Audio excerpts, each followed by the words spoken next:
Christian Chalai Paul Tui Kotlang Branch YouTube channel thir tu te Iso Christa mingin chibai kan bu ka cheu tun chunga hian Christian Chalai Paul kumpol tu pui sirme pathian nai ti chung changa then thumna ring tin nge pathian kan nai theyang ti kan zir ho le don ani chiar tur hi kan chiar ma sa ange Jacoba bungli chang sari le chang riat chu ti chuan pathian thu thui nom ro amai ro chu dia bola do dal ro ti chuan atlan bo sanang chu pathian hai ro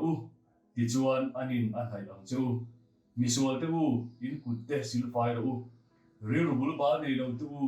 in thin lung ti thiang lim ro ti le hun ka ta hian chiar tur ala om boka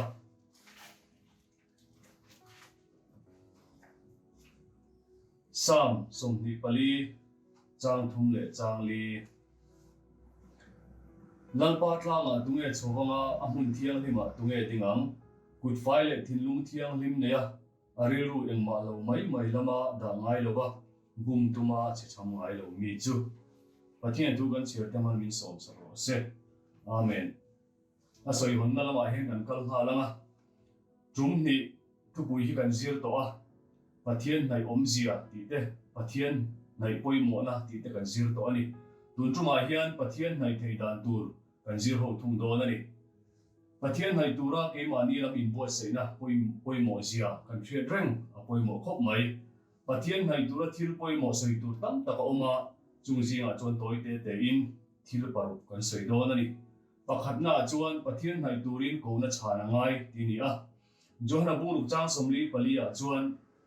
pa mi tir tu ina hip lo chuan tu man kanen an kal thei lo bang atia pathian ko na wang le akhoi na wanga pathian hi nai thei kan ni pathian ko na chu kong sang sang kan dong thewa bible thiang lim mangte thusil mangte pakla mangte thil siama ain pon mangte in kan the thei ani tiang kan sian na bengte kan hu na bit le kan ril ruwa chia le thasian na mangte in kan ne na pathian in thua sei bok trina chung hanga pathian ko na chu ke ma nge hi pathian in min ko ani tia pom tu le ko na chang tu piang in pathian chu an nai thei ani pahni na sual kan sanin pathian kan nai thei pathian nai tura thil tul ma sa chu dia bola do dal ru ti ani a pathian nai tur chu sual kan san tula sual ne na ka in zom na chu chut cha om lo chun pathian kan nai tak tak thei lo achan chu pathian chu thiang lim bol lo na reng nei lo dik na le tak na in thuam ani a chu wai pathian ma in lan turin misualin a om dan thalo te a kal san ngai ani samjek tu chuan lalpa tlanga tunge chowa amun thiang lima tunge dingang good file thinlung thiang lim neya aril ru engma lo mai lama da ngai lo ba bum tuma che cham ngai lo mi chu ti na soi sual ke mania betlat hearing tu ten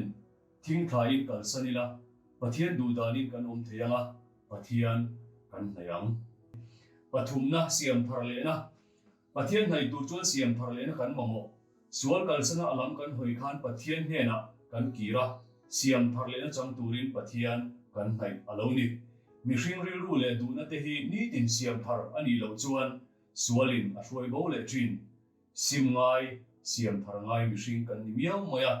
kan ril ru taksa lung ang moya sakhi ti sa ane nema thak sak kan ni lo chuan pathian thiang him ma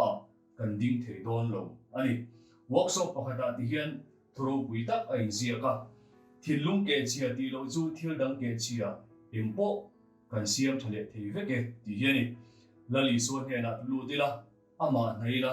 kan thilung sual ke chevek to po atem pula chan tir le theiani siam tharle na chuan pathian min nai tira pathian nen kan len dun thei ta ani palina ni tin mani cross puin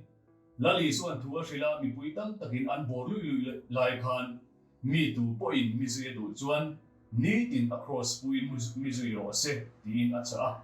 pathian nai na kong chu mani cross put zen hiani man lai chuan mi sual an ti lum tu te hian an mani an khen be na tu cross an putrina cross a khen be tu an ne wangin an thi na general vek an ni na cross nge chu an mani nge in an put angai ani chu tiang bok chuan ke ni point kan ro pui na te kan nom sak na te kan moi na te hi pathian nei kan thinan kan vui liam angai chang om thin pathian hai tur chuan mani in phata kan thina le trom na cross kan put angai kan mihring hlui thiang lim lo te kan du dan le du thana bol lo tak te hi ni din haralama ani in khen be zel hi lali zuwa hena kan tlu lu theina ani a chu chuan pathian min hai tir thin pangana ring tu te in khom na tel pathian hai tura taksa nge pen chu hi ring tu te na kan thil ti tur tul tak ani a ko ran u ba pakhat chuan kum som level kalta akapian thara tang khan ro khol na lian tak thina emo nat na emo ani lo chuan in khom ka thun ka hrelo atia aro pui hle mai pathian hi hun dina omma se ama pol tura in khom ho zinga a in lar du hle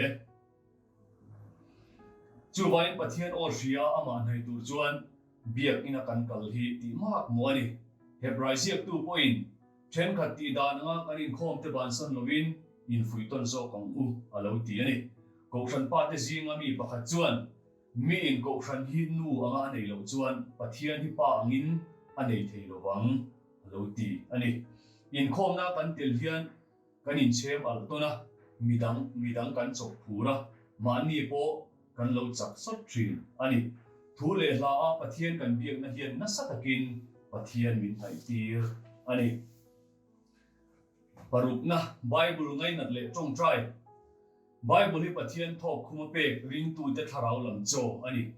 thuril tu pakhat chuan setana chuan bible hlat turin a be chia bible chuan pathian a ni tir che ti in asoi hei hi atik ngatang ni tin chok anei lo chuan kan chak thei lowa kan thang thei lo wang hian bible chira zir ngai lo nun chu a chawa rin lo konga a thang thei lo midam takin bible chiar kan hlam chia thil dang phone computer le tv ma hun kan hong tam em ani tu lai thalai te chuan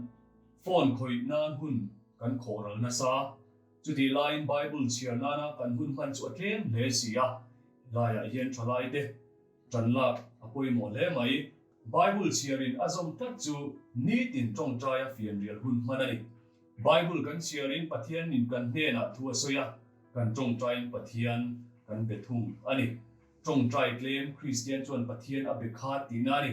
pathian a nai thei lowang jim thol lima mutna khuma tong trai le chung in khoma kan tong trai ba ka fian rial tong trai hun in siam thei atul le ni khata dakar som ni pali oma chu minute sang khat zali somli dinani chumi chung chuan pathian polnan minute engzange isel ran theile bible sharing tong trai tamla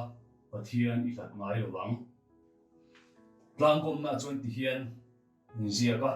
pathian hai tur chuan min ko na chan angaya sual kalsana siam thar mihring kan ni angai ani ni tin ma ni cross puwa ti sathil te kan khen be chuan pathian kan hlai theang ti tak zeta ama bia in khom te thinlung lei bua hena tong trai te a o hre tura bible chiar te hi pathian kan hlai theina tur man ro poi mo ani pathian mai na le that na chu ring tlatila a pol thei turin in bua seila ama chuan kan momo engkim chan na om ti hria in pathian i ngai zelang u soiho tur hi pahni oma pakhat na chuan christian thalai te hian pathian kan hnain kan in hria em tunai pathian kan hnai thei dan tune kan hria ta piang soiho te u panina